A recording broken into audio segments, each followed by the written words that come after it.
Բարև ձեզ քաղաքականապես մտահոգ ազգաբնակչություն ջան, դուք դիտում եք ARM Comedy-ն եւ ուրեմն sense, տեսեք, մենք ահազանգեր ենք ստացել հեռուստադիտողներից, որ իբրև թե վերջերս մի տեսակ շատ ենք օգտագործում տուզիկ բառը։ Ինչ ասեմ, մենք շատ սրտին մոտ ենք ընդունում մեր հեռուստադիտողների կարծիքները։ Միանշանակ հաշվի կառնենք այդ մտահոգությունը, բայց նաեւ ուզում եմ նշել, որ տենց բաների մասին ահազանգելը, ախր մի տեսակ տուզիկություն է, էլի։ Եվ այսպես շնորհավոր սիրելի ազգ վերջապես ձևավորվեց 5-րդ գումարման ռազմահայրենասիրական ազգային ժողովը։ Հա, գիտեմ, ոչ բոլորն են ոգևորված, բայց ես գիտեմ, որ կա առնվազն 131 մարդ, որոնք հաստատ ոգևորված են այս կապակցությամբ։ Կենտրոնական ընտրական հանձնաժողովն այսօր հանձնեց նոր գումարման ազգային ժողովի падգամավորների մանդատները։ Այդ կապակցությամբ հանձնաժողովը հանդիսավոր արարողություն էր կազմակերպել, որին չմասնակցեցին Հայ ազգային կոնգրեսը, Ժառանգությունն ու Օրինաց երկիրը։ Առաջինը կենտրոնական ընտրական հանձնաժողով ժամանեցին Հանրապետական կուսակցության ներկայացուցիչները, նրանց հիմնական մասը շքեղ մեքենաներով։ Հա լավ, Ազատություն ջան, ինչ անպայմաններ նշել շքեղ մեքենաներով։ Հիմա մարդիկ այնքան լավ օրենքներ են կարողացել գրել, որ Աստված չի խնայել, շքեղ մեքենաներ ա տվել։ Մանդատ ստացածների մի մասը բավական բարձր տրամադրություն ուներ։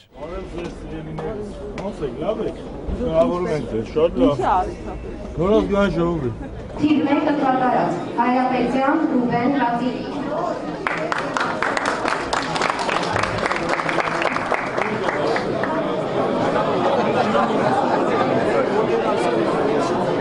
Շատ ռազմահայրենասիրական միջոցառում էր։ Մանդատները վերցնում են այնպիսի հուզիչ էնտուզիազմով, որ պահի տակ տպավորություն էր ստեղծում, կարծես իրոք բոլորը պատրաստվում են պարտաճանաչ հաճախել արժանիստերին։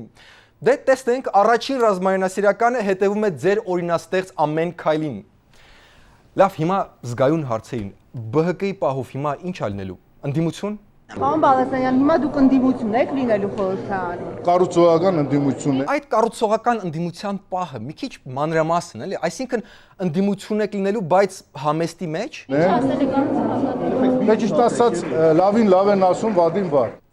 Ի տարբերություն հին ԲՀԿ-ին, որը լավին լավ էր ասում, իսկ վատին էլի լավ։ Ամեն դեպքում շատ լավ է, անձամբ ես քանի տարի սպասեմ, որ հայտնվի մի ուժ, որը լավին լավ ասի, վատին վատ ասի, տուզիկին տուզիկ, վերջի անգամ էր։ Իսկ այդ ընթացքում ՀՀԿ շտաբում տեղի էր ունենում երկու այլ կառուցողական ուժերի մերձեցման երեկո։ ՀՀԿ-ն այսօր կոալիցիոն ուշագիր ստորագրեց Օրինաց երկիր կուսակցության հետ քաղաքական կոալիցիայի համաձայնագիր վերնագրով փաստաթուղթը ստորագրեցին Հայաստանի նախագահ, հանրապետականի ղեկավար Սերժ Սարգսյանը եւ Օրինաց երկրի առաջնորդ Արթուր Բաղդասարյանը։ Քաղաքական կոալիցիան վերահաստատում է առաջիկա նախագահական ընտրություններում նախագահ Սերժ Սարգսյանի միասնական թեկնածուով հանդես գալու որոշումը։ Կարա ինչ որ մեկը բացատրի, որն է այդ հուշագրի իմաստը, այն էլ համաձայնագրի ես վեր դեպքում։ Եթե հուշագրի վրայից այնքան հեշտ է թռնել, նույն լուրջ դեմքով, սենց մի բան անցած տարի չստորագրեցին։ Նախագահ հանրապետականի ղեկավար Սերժ Սարգսյանը, Բարգավաճ Հայաստան կուսակցության ղեկավար Գագիկ Ծառուկյանը եւ ՕԵԿ ղեկավար Արթուր Բաղդասարյանը ստորագրեցին կոալիցիոն նոր հուշագիր, որտեղ մասնավորապես նշվում է, որ քաղաքական կոալիցիան նախագահական ընտրություններում հանդես կգա միասնական թեկնածուով, իդեմս գործող նախագահի։ Ու սենց հավեսով կարևորը ստորագրում են առանց գիտակցելու, որ որոշ ուժեր ընթացքում կարող է մեծանան եւ դառնան կառուցողական ընդդիմություն։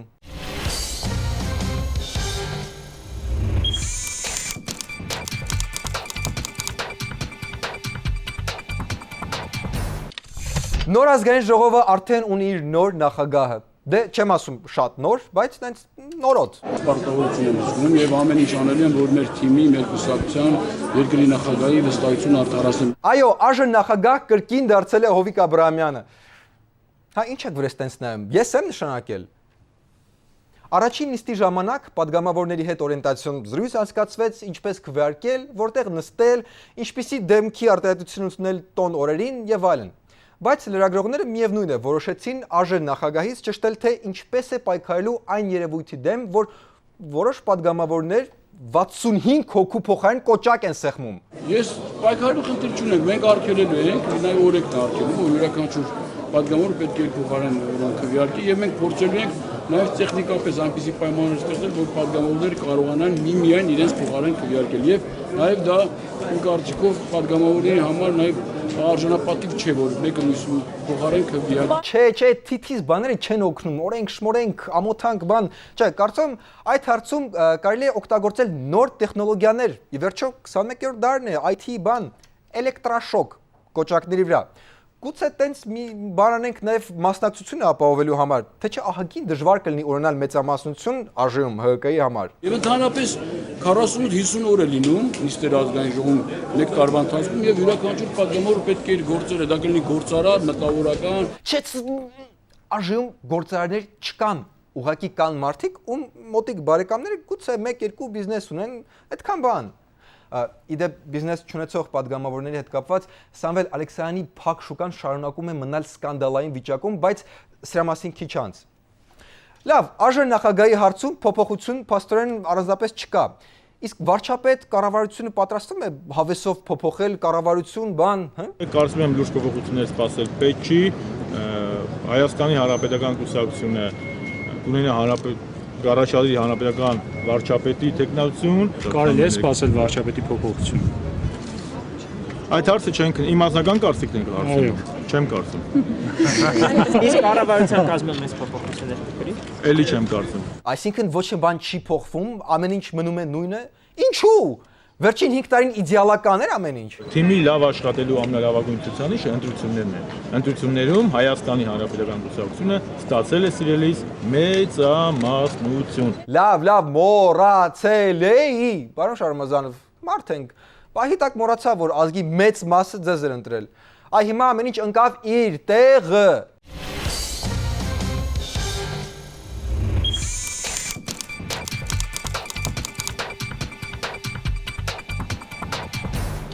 ԲՀԿ-ն այս ընթացքում կորցրեց իր ամենաաստղով անդամներից մեկին, ով հրաժարվեց մանդատից։ Ավելի շուտ հրաժարվելը որն է,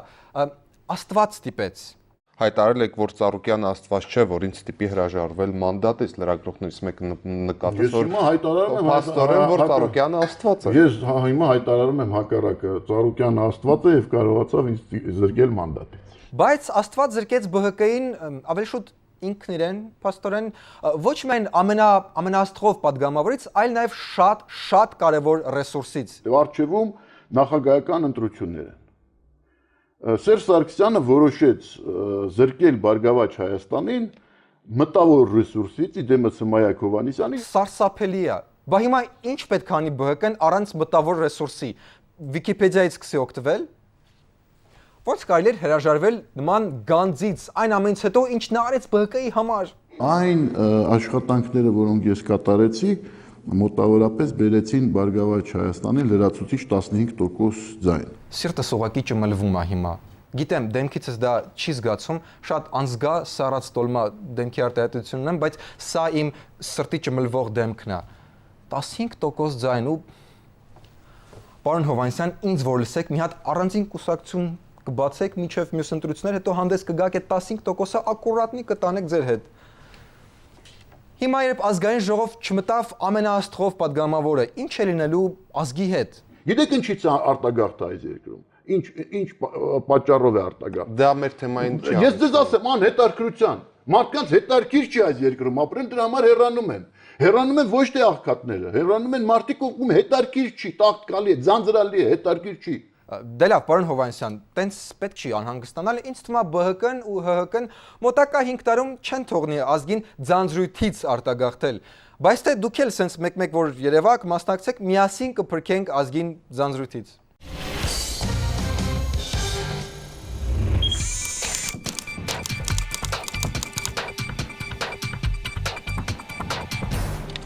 Փակ շուկան շարունակում է մնալ տառապող վիճակում։ Անցած շաբաթ այդ մշակութային հուշարձան համարվող շենքում շինարարության աշխատանքների ժամանակ փլուզվել էին 2 կամար, ինչը մեծ աղմուկ հանեց։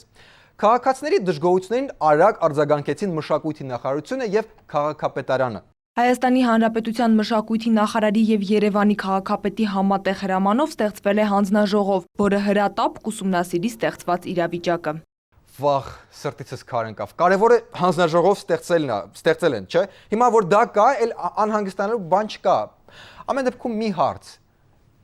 ոնց է փլվել շուկայի այդ մասը։ Ազգային ժողովի падգամավոր Սամվել Ալեքսանյանն այսօր խորհրդարանում անդրադարձավ փակ շուկայի խնդրին, մասնավորապես պատասխանելով Ազատություն ռադիոկայանի այն հարցին, թե արդյոք իր որոշմամբ է քանդվել փակ շուկան, Սամվել Ալեքսանյանն ասաց, թե այդ շինությունը շատ հին է, 1952 թվականի եւ այն ինքն իրեն փլվել է։ Ինքն իրեն փլվել է, հա, որովհետեւ հիշեցի հիմա Նյուտոնի 17-րդ օրենքի համաձայն, եթե ինչ որ կամարի տակ բուլդոզերով մի քանի ամիս փորում ես, ապա կամարը ինչ որ պահի ինքնին փլվում է։ Դրա համար, ինչպես ասում էր Էյնշտեյնը, ամար դե մի փորեք այդ կամարների տակ։ Իսկ ինչ է ասում փակ շուկայի փակ շուկային մոտ կանգնած падգամավոր Սամվել Ալեքսանյանը։ Պատին հենված էր, որ կարող է վնաս տալ հուլգար ժողովրդի վրա, ընդհանրապես հենց ենք արել, ապահովել ենք, որ ոչ մի բան չլինի։ Ժողովրդի կյանքն եք փրկել, փաստորեն, շատ լավ է, բայց ինչի՞ց է ստեղծվել վտանգը ժողովրդին։ Այդի այդ հանձնաժողովը, երբ որ իրանց եզրակացությունը կտան, իրանց հարցրեք։ Չէ, ինքը շատ վատ էր։ Ինքը սնստել են սեսմիկները տվել էին, որ ինքը պետքա քանդվեր։ Սեսմիկներ ջան, փաստորեն դուք եք համահանել, լավ էլի։ Իդեպ սա միակ ինքնափլուզման դեպքը չէր այս շաբաթ, Երևանում նաև մի քանի ծառ է ինքնափլուզվել Նալբանդյանի բակերից մեկում, քաղաքացիների աչքի առաջ։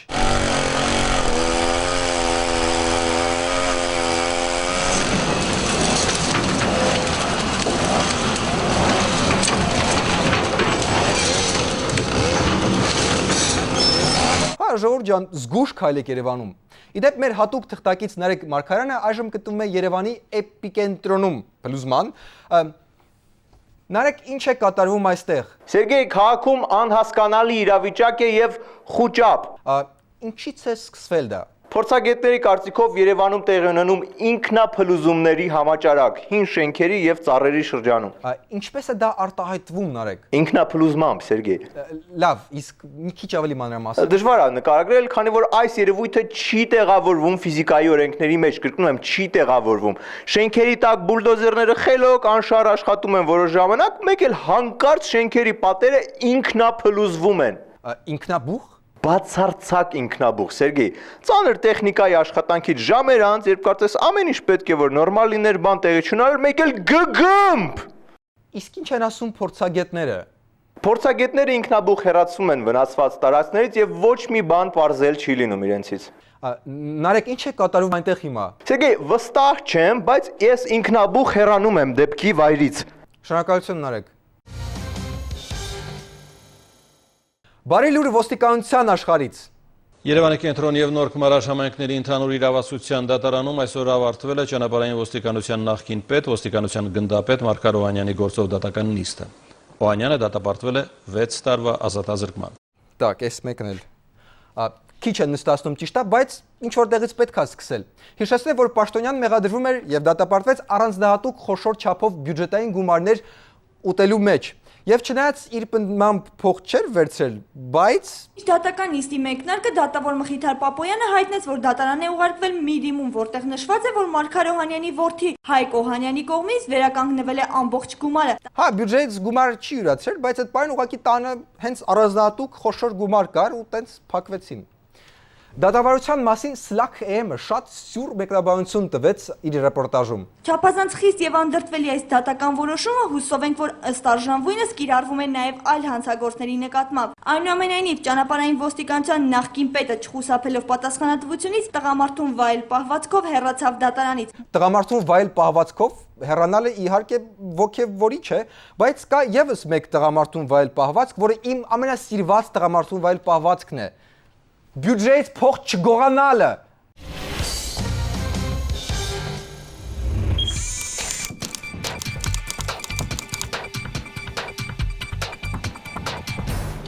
Մինչ դուք նստած մտածում եք, թե որտեղ անցկացնել ամառային հանգիստը, ձեր գործը հեշտացնում է Հայաստանի ամենառազմահայրենասիրական աստղաբան Գուրգեն Հովհաննիսյանը, որը ներկայացնում է աստղերի կողմից պաշտոնապես հավանության արժանացած 2012-ի ամռան հանգստյան վայրերը։ Բարենպաստ եւ անբարենպաստ ես ընտրել եմ երկրները հաշվի առնելով տարեվերջին տեղի ունենալիք, որ սպասվում է բավական բարդ լարված իրավիճակը հոգեբանական, սոցիալական բոլոր առումներով եւ այս հանգիստը նպատակ պետք է ունենա յուրահատուկ ակուպունկտուր տեղերը ընդգծելով երկրագնդի տվյալ նշանին հատուկ էներգիան ավելացնել, որպեսզի այդ դիմակայումը ավելի սինխրոն եւ ներդաշնակ տեղի ունենա։ Վերջապես ինչ որ մեկը կընդգծի իմ աստղանշանի ամենաակուպունկտուր տեղը երկրագնդի վրա։ Հուսով եմ դա Գրենլանդիայում չի։ Ինչ են ծխում էզոթերիկ աստղաբանները ընդհանրապես։ Ասեք մեկ էլ իմանանք, էլի, մեկ մարդ ես, մեկ էլ ենք ուզում շփվել աստղերի հետ։ Ուրիշ Գուրգեն ջան, խոյրիս ինչ խորտ կտաս։ Իդեալական հանգստի երկրներն են Իտալիան, Եգիպտոսը, Թուրքիան եւ Հայաստանը։ Բացասական կամ անբարենպաստ է համարվում Հոլանդիան խորհրդի համար։ Լավ, ներքին ինչ որ խորտ կան աստղերի կողմից, ինչպես պահենք մեզ խոյերս հանգստի ժամանակ։ Հանգստի ժամանակ պետք է հիմնականում ուշադրություն դարձնեն իրենց կարողությունների արտահայտման, ինտելեկտուալ կարողությունների ընդգծման առումով, այսինքն ավելի ինտելեկտուալ աշխատանքին զուգընթաց լինի հանգիստը։ Գուրգեն ջան, ախր կամ ինտելեկտուալ աշխատանքին զուգընթաց ալնում, կամ էլ հանգիստ ալնում։ Երկուսը միասին ինչ որ էզոթերիկ բան է ստացվում։ Լավ, նախքան հիմա ես գնամ ինքնասպանություն գործեմ, ինչ որ խորտ կտաս։ Ավելի ինտելեկտուալ աշխատանքին զուգընթաց լինի հանգիստը եւ հնարավորինս խուսափեն խիստ էմոցիոնալ լինելուց։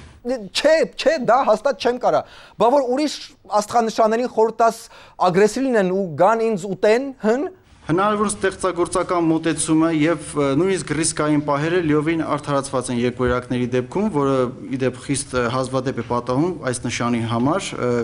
իսկ այս տարի կարող են նրանք լիովին դրսևորել իրենց նույնիսկ ագրեսիան։ Ես չափազանցրած չեմ համարի, որ ագրեսիվ եւ կամային դրսևորումները ռիսկերը լինեն լիովին արդարացված։ Գոնե նշի, որ ագրեսիան բաց թողնեն օրենքի շրջանակներում, թե չէ մարդ ես, սխալ երկվորյակներ լսեն ու ամառը Երևանում կսկսվի զանգվածային պիտ։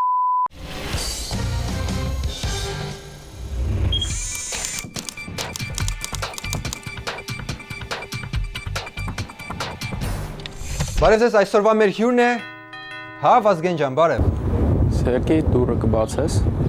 Վազգեն ջան, ամեն ինչ նորմալ է, մի տեսակ սփռտնած տեսք ունես։ Ես կամոտ սև սվիտակ չեմ երևում։ Հա, ճիշտ է, մոռացել էի։ Ուղղակի մի տեսակ ինչ ես երևում։ Չէ, ամեն ինչ նորմալ է, մի հատ դուրը բաց։ Ապեր բա ձեռքիդ ինչ է։ Կացին է, Սիրոկ ջան։ Իսկ դու երկվորյակ ես։ Ցավոք քո համար երկվորյակ եմ, բաց դուրը։ Ու նոր դիտում էր էզոթերիկի հաղորդումը, հա։ Ուզում ես ագրեսիադ բաց թողնես։ Հապա։ Իսկ մեր այսօրվա հյուրն է ազգային ժողովի դասղեկ Հասմիկ Մուշեղովնան։ Բարև ձեզ Հասմիկ Մուշեղովնա, ճիշտ ասացի։ Հա, Հասմիկ Մուշեղովնա, ինչի՞ չէ։ Ես քո չափ քեզ ինձ էլ մեծ պատգամավորներ ունեմ։ Իսկ ինչով է զբաղվում ազգային ժողովի դասղեկը։ Զբաղվում է որ կարգ ու կանոն լինի տղա ջան, նայում եմ որ Շուշանան, նորմալ գան, գովելապետ գովում եմ, ջղայնանալապետ քվրեկները մի հատ լավ ջղայնանում եմ, նայում եմ որ կենտրոնանան օրենքի վրա։ Իսկ ստացվում է սաստել բոլորին, չէ՞ որ 131 падգամավոր են։ 131-ը միշտ չեն գալիս, այդքան երբեք էլ չի եղել երևի։ Այս տարի մի քանի նոր բան արեցի, նախ ՀՀԿ-ին ու ԲՀԿ-ին, ահագին հերո իրարից նստացրեցի, որտեղ անդադ փսփսում էին, խոսում էին, արտագրում էին։ Հիմա թող մի քիչ նստեն ինքնուրույն աշխատեն, ես էլ տեսնեմ ինչ են անում։ Հետո նոր падգամավորներ ունենք, պետք է նայենք, որ կռիվ չլինի, այնտեղ խաբար բզիկություն չլինի։ Մեկ էլ այդ iPad-ները, հա, այդ դրանք ում ձեռքը տեսնեմ խլելու եմ, ում ձեռքը տեսնեմ։ Իսկ անցած տարի միմյանցից արտագրելու ահագին դեպքեր կային падգամավորների միջև, միմյանց փոխարեն կոճակ սեղմելու, այս տարի ինչ որ ձևով կանխելու եք դա։ Դա ինչ ասինչ թաքցնեմ, իմ մեղքն էլ էր մի փոքր, որտեղ շատ լավն ինչին կորում ջղայնանան վրեկները, նորմալ։ Գիտես ոնց, որ մեկի ձեռքին լավ կանոնով տաս, մյուսը արդեն չի գնա քվեարկի ուրիշի տեղը, չի գնա։ Բայց ես էլ արդեն այն չեմ, ստարոստի, ռադեստ, չեմ հասնում, իրանք էլ սնդիկի պես, գիտես այն տարիքն է, որ էներգիան շատ է գալիս, արագ քվեարկում են, չեմ հասցնում։ Իսկ ինչպես լուծեցիք կոճակ սխմելու խնդիրը, Հասմիկ Մուշեղնա։ Այս տարի այդ պին կոդ, որ ասում են, պին կոդներ դրեցինք, որ սկզբից պին կոդ պետք է հավաքեն, հետո որ նոր քվեարկեն, գիտես ոնց ընդունակ են իրանք։ Ծույլիկ են, բայց ընդունակ են։ Իրանց բիզնեսներում լավ էլ ընդունակ են, նրանք տնային օրենքները չեն հասցնում։ Դա մցրեցինք, բայց падգամավորներ կային, որ իրենց կրեդիտ քարտի պին կոդը սկսեցին հավաքել, հետո որ փող դուրս չէր գալիս, ջղայնանում են, ջարդում են։ Ծանտանելի չար են, բայց շատ ամովն են։ Շատ ամովն են, հա։ Բայց փաստորեն մի 5 տարի էլ պետքա միմյանց փոխային սխմեն կոճակները, ինչ ալնելու։ Չէ, ավելի հին ավանդական լուծում գտանք, որոշեցինք, որ ծնողներն են իրանց բերելու, այդպես կողքները նստացնելու են, որ ծնողների մոտ մի քիչ զուսպ կլինեն, մի քիչ տես բան իրանց թույլ չեն տա, հետո նոր ավակ ունենք դե։ Նոր ավակ, հա։ Նոր ասած որն է, ավակ էր առաջ, հետո մի հատ ուրիշ ավակ եկավ, մի հատ բարի մարդեր մի անգամից զգացին, որ բարիա գլխին նստեցին, սկսեցին լկստվել բան, հիմա բերել ենք այն հին ավակին, մի քիչ ավելի խիստ դիսցիպլինա կլինի։ Եվ ինչպես եք լուծելու բացակայությունների հարցը։ Այ դա այն հին խնդիրներից է, գիտես, միշտ բերում են այդ բժիշկի թղթերը, ես չեմ գցում, բոլորինը հավաքել եմ, բոլորի բժիշկի թղթերը կաբինետում ես։ Իհարկե կան։ Ինձ թվում է, բայց առնում էին դրանք, գիտես, ինձ թվում է դա իսկական չէր, որ փող էին տալիս, որովհետև գիտես շատ է եղել։ Ես տեսել եմ, որ իրանք նիստի չեն եկել, բայց տեսել եմ մեկը ֆուտբոլի է, մյուսը այդ ժամանակ խանութում է, այն մյուսը բուֆետում է նստած։ Հիմա նոր բուժքույր է, որ առանց հարգելի պատճառի ոչ մեկին նիստից տուն չի թողնի գնալ։ Հասմիկ Մուշեղնա, այ օրինակ հենց առաջին դասից նիստից բացակայում էր ՀԱԿ-ը, օրինակ։ Պատճառաբանելով որ բոյկոտում է։ Ինչպես եք դրան վերաբերվում։ Բոյկոտը որն է, այդ ինչ որ նոր բան է դասից նիստից թռնելու համար, հա։ Ես դեռ ճիշտ է, ծնողական ժողովը չեմ արել, բայց կապնվեցի այդ ՀԱԿ-ի պապիկի հետ։ Լավ պապի էր, խոսեցինք, բացատրեց, ասեց որ չի կրկնվի, ասեց որ անձամ ձեռքը կբռնի, Բաղրամյան փողոցը կանցկացնի, կնայի որ մտնեն նիստի։ Հասմիկ Մուշեղնա, փաստորեն նաև ահագին թարմ նոր падգամավորներ ունեք, Արտաշես Գեղամյանը, Հայկ Բաբուխանյանը։ Արտաշես Գեղամյանը, Բաբուխանյան, Հայկոն իրանք կային, իրանք նոր չեն, իրանք մեր մոտ կային, հետո դուրս էին մնացել։ Հիմա Աստված գիտի ոնց են ընդունվել, ես ուշով նայելու եմ դրանց, հետևելու եմ։ Բա օրինակ Շուշան Պետրոսյանը։ Վայ, Շուշանիկս, վայ ոնց ուրախացա, որ Շուշանիկս այս անգամ ընդունվեց, շատ լավ է։ Նախ մեր վերջի զանգի համերգի հարցը մի անգամից դե լուծվեց։ Երկրորդն էլ որ աղջիկա լավ է, ես այն չար падգամավորների հետ կնստացնեմ, ես միշտ ուզում էի տղա աղջիկ նստացնեի, որ մի փոքր ավելի զգոն լինեն, բայց այդքան աղջիկ չի հավաքվում, էլի ես անգամ էլ չհավաքվեց։ Լավ։ Իսկ հին падգամավորների հետ ինչ որ կապ պահպանում եք, ինչ որ տենց։ Հա, անպայման, միշտ վիպուսնիկներս ինձ զանգում են, Ստյոպան Սաֆարյան շատ լավն է, միշտ զանգում է հետաքրքրում ոնց է։ Գերազանցիկ էր, բայց չընդունվեց, չգիտեմ ինչի։ Այն հներից Հրանտ Խաչատրյանը միշտ կապի մեջ ենք, բան, Արշակ Սադոյանը մեկ զանգում է, բայց այսքան ժամանակ մի հատ չի եկել։ Արշակ ջան, եթե նայում ես մի հատ կոնե նոր տարուն անցի մի հատ երևա տղա ջան, հասկանում եմ զբաղված ես, բայց ձայնդ կարոտել եմ։ Հասկանում, հանգստացեք, նորմալ կլինի։ Ապրեսիրը։ Շնորհակալություն Հասմիկ Մուշեղովնա, այսօրվա մեր հյուրը ազգային ժողովի դասղեկն էր, զանգեք էլի մեկ, ամոթ է, գոնե նոր տարի օրերը։ Իսկ վերջում դիտեք օրվա վիդեոբոցը։ Չեմ կարծում, որ մեր տեղի օդը բնությունը ինչ-որ չափով զիջում է արտերկրներում ինչ-որ տեղի բնությանը։ Չէ, ինչ-որ տեղ ավելի հարազատ է, ավելի հարմար է, ավելի հանգիստ է, ինչի նույն մոծակը ուրիշ երկրում էլ է կացել, ստեղ էլ է կացել, ստեղ հայ մոծակը կկացի։ Oh, that shark, babe, has such teeth, dear, and it shows them a pearly white. Just a jackknife, where's all of my teeth, baby, and he keeps them out of sight. Do you know where that shark bites? With his teeth, dear, scarlet billows start to spread. Fancy gloves though, where's all of my teeth, baby? So there's never a trace of red my boot, but I'll be on a sidewalk one Saturday morning, don't you know?